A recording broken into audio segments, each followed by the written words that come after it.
digital, then we also decided to create the data embassy. And the data embassy is not located in Estonia, it's located in Luxembourg, which means that we have basically a server park in Luxembourg, enjoying also partially the diplomatic privileges, as it's called, an embassy. It's also based on a bilateral agreement with Luxembourg. We are keeping all our data also in Luxembourg. Just in case, if something might happen in Estonia, if all the server parks would be down, then we have all our data safely available in Luxembourg. And the data embassy is something many countries have been interested in, including India. So you never know, maybe one day India might have a data embassy also somewhere in the world. When we talk about cybersecurity, then there are basically three main components we have to keep in mind. It's the architecture of the information systems, it's the user awareness, and it's the established rules. And I would say that the first and the third one are very important, but the most important is the user awareness. I guess during the first or the previous sessions you were talking quite a lot about this. It's quite interesting because as Estonia or as Estonians, we should be very well aware about all the threats which we are facing nowadays. At the same time, last year Estonians lost millions of euros to fraudsters. And with AI, yes, as Mr. Vinet just mentioned, AI is a possibility, but at the same time is also a threat.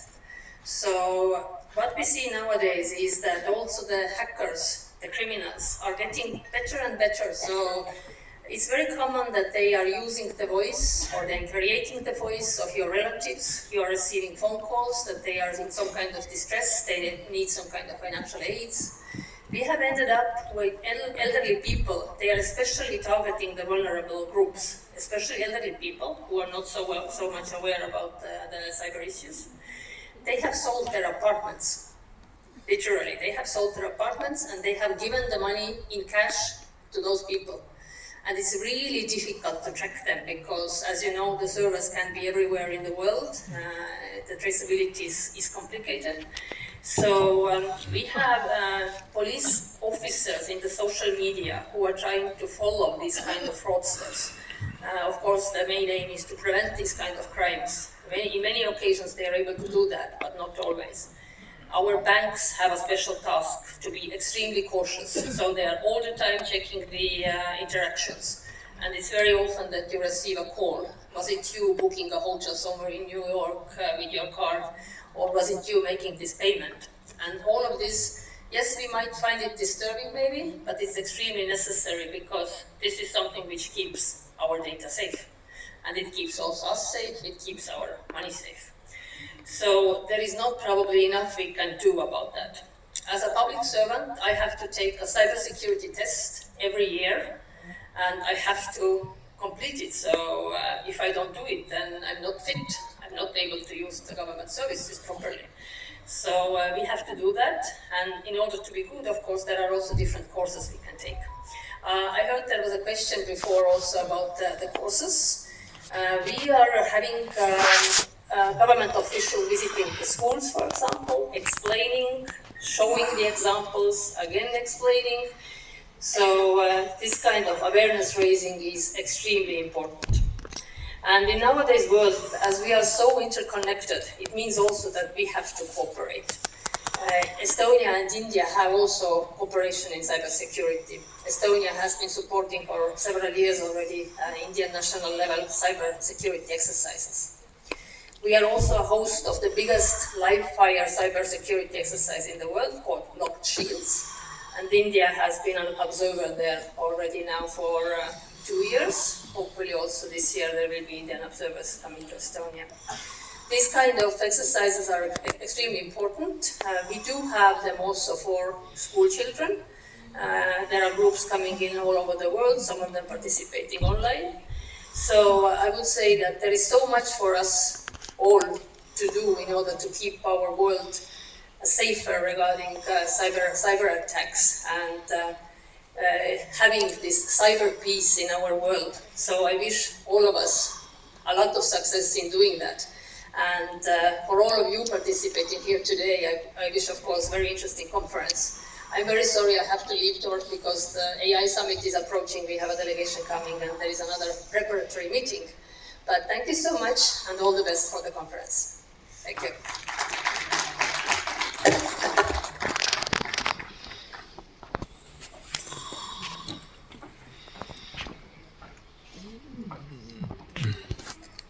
Thank you so much, ma'am, for sharing such great insights on trust and safety. Thank you so much for those powerful words. And now I request Mr. Ravi Arora, Senior Vice President, Multilateral Institutions and International Affairs at MasterCard, to kindly come forward and deliver the address. Ladies and gentlemen, a big round of applause for Mr. Ravi Arora. Sir.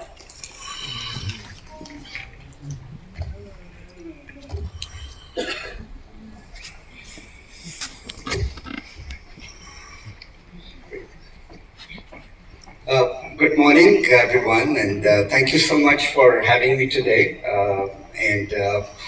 Great to be here at the Global CyberPeace Summit with such a distinguished, colleagues and honorary dignitaries on the dais, Lieutenant General Pan and all other members present here. Thanks so much for the opportunity. It's really a privilege to be part of this important dialogue at a moment when India stands at the intersection of technology, trust, and transformation. Right. So we just heard from the ambassador from Estonia how I think the country has advanced to being 100% digitized in all their services. Truly a remarkable journey.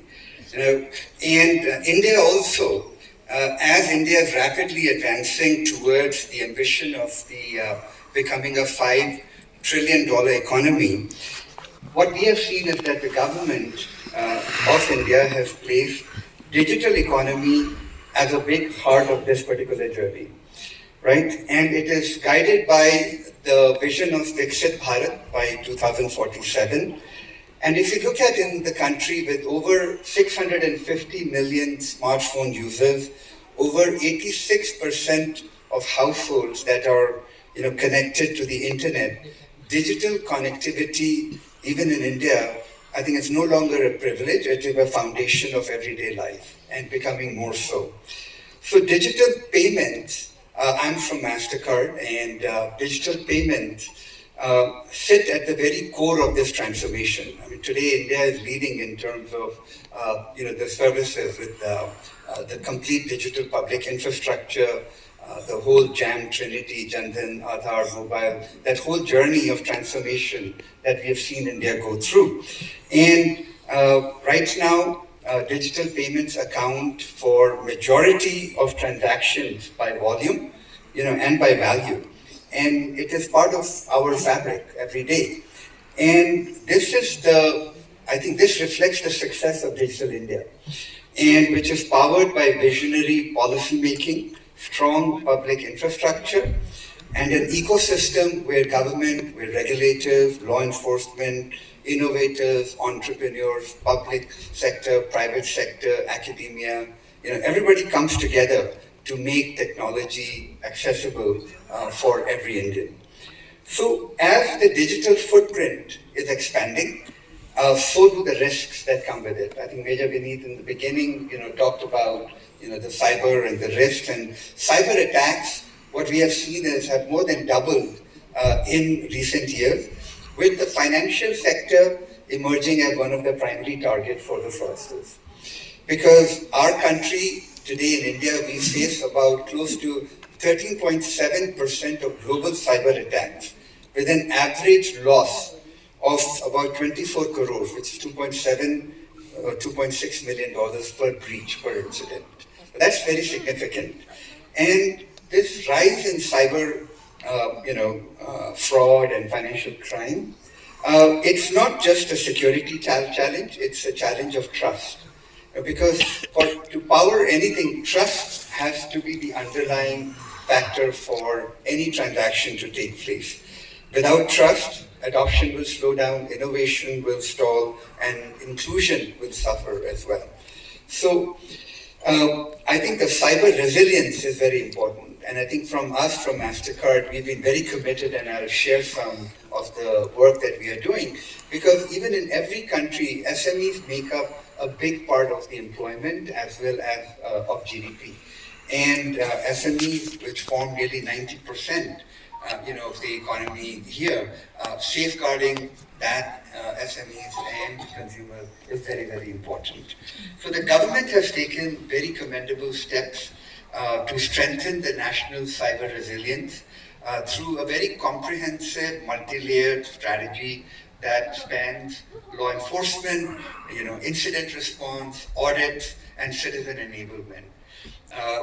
We have been expanding, we've seen the expansion of capabilities of CERT, which is the Computer Emergency Response Team for India, the National Cybersecurity Coordinators, kind of the work that the NCSC does, along with the National Critical Information Infrastructure Protection Center, which is the NCIFPC, which is monitoring threats, conducting vulnerability assessments, supporting timely response across sectors, right, about incident response across sectors.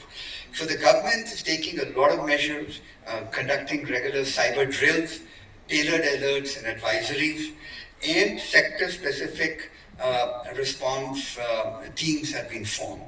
So as India is expanding the cybersecurity talent pipeline and awareness at the same time, we have citizen-focused services such as Cyber Swachh Kendra, which are providing malware and detection tools, daily threat alerts, and best practice guidance. So I think all of these are very important because awareness and education is very, very critical.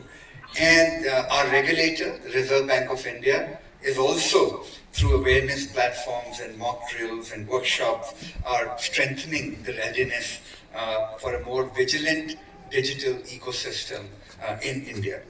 And of course, this is a precursor to the AI Impact Summit. I'm sure during the course of this week, next week, as the AI Impact Summit gets underway, we'll be hearing a lot about the role of AI because in fraud and fraud detection, AI plays a big role by taking, the billions and billions of points of data and turning that data into value to be able to mitigate fraud risk. So I think that as we are on this journey of, the cyber security and strengthening the domestic cyber security capabilities is very important for growth and trust. Now, no single entity can do this alone, right? We have to have a very unified, collaborative approach, to share intelligence, have interoperability, and have collective responsibility. Because and to be able to go from a reactive position to be in a very proactive fraud prevention mode, right? So across different enterprises, the cyber awareness and preparedness and technical capability is very, very important. And as AI adoption will accelerate, there is a risk that if we don't have the right safeguards, if we don't have the right guardrails, we can widen this gap further. So it's very important that to have responsible AI, ethical AI with the right guardrails in order to mitigate cyber risks in the future. Because those businesses that will thrive in the future will not be those that have never been hit by cyber hacks or crimes, but it will be those businesses that have the strongest capability to recover from them, right, and have the right level of preparedness. So at MasterCard, we've been in India for over 45 years, advancing the digital ecosystem, digital payment ecosystem, working with banks and fintech partners and merchants and consumers and citizens. So, and we are, continuing to advance the digital agenda and the digital India vision and mission. So for us, cybersecurity is not a compliance. It is something, at the core of what we do. MasterCard as a company, we've invested over $10 billion since 2018 purely into cybersecurity and cyber measures and readiness. With a lot of those investments to continue to stay ahead of the fraudsters. We process over 150 billion transactions, right, annually. And each of those transactions goes through a very rigorous fraud and security detection tools that underlie the whole transaction process. So we have an AI garage in India. We actively, like I said, collaborate with the regulator, with the fintechs and the research ecosystem because we are fully aligned with the Make in India and Make AI for India vision in trying to grow the digital ecosystem at scale. We've been working with CERT-In, providing a lot of threat intelligence sharing and capability. We work with the DFS, the Department of Financial Services, in organizing national capacity building workshops on cybersecurity, on cyber hygiene and financial stability. We've been working collaboratively with CyberPeace, MOB, and many other partners here to be able to do workshops. Last year in September, we launched this national campaign on cybersecurity and AI safety, and for working also with Confederation of All India Traders, so that the trading community and the businesses, the small businesses, have the right level of tools to safeguard their business against all of those threats. So working with women entrepreneurs, working with farmers, working with small merchants, bringing them into the digital economy, equipping them and empowering them with the right tools. We have launched programs like Digital Saksham, working with CII, Confederation of Indian Industry, and through Global Cyber Alliance, and also working with CyberPeace, we put a lot of information, including content and training in different languages online through ministry, through the METI and other platforms, where all these tools are available for consumers and businesses and small businesses. So I think, all I would say in closing is that cybersecurity is definitely a challenge of our digital age. Businesses and consumers need security and protection that travels with them wherever they are, right? Because technology will truly be transformational when innovation and deeper intelligence is delivered to everybody. And India's digital transformation have already demonstrated what can be achieved at scale when innovation and collaboration comes together. And the next chapter will depend on how effectively and efficiently we put that trust layer that I talked about, right, at the core of everything that we do. So at MasterCard, we are proud to be a partner in this journey, working alongside all the partners in the ecosystem. And together we envision a digitally secure India where every citizen, business, and institution can participate in the digital economy with confidence and trust. So thank you again for the opportunity on behalf of MasterCard to be here for part of this very important conversation. And I look forward to the continued collaboration as we work together to turn India's AI ambition into a very lasting and meaningful progress. So thank you very much again.